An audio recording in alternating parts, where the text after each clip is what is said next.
خوان كارلوس اوسيرو لعب 6 ماتشات، كسب 3 ماتشات، كسب 3 ماتشات اسوان، بروكسي، وكسب سيراميكا كليوباترا 3 ماتشات. تمام. اتعادل ماتشين مع المقاولين اول ماتش ليه، ومع الداخليه النهارده. تمام. وخسر ماتش هو ماتش الاسماعيلي.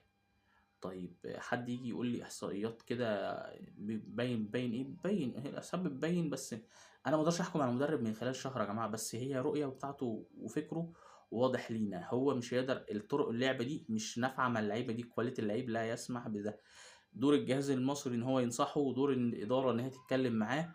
دورهم ان هم احنا عايزين نمشي الدنيا، اللي هنمشي الموسم. انت لو لعبت كده قصاد النصر، ولا لو لعبت قدام فرقه تقيله، انت خد بالك لحد دلوقتي ما لعبتش فرقه تقيله، ما لعبتش فرقه تقيله عندها شراسه هجوميه وعندها لعيبه بتخلص. يعني انت لو لعبت قدام النصر كده انت هتشيل قبح، بكلمك بجد.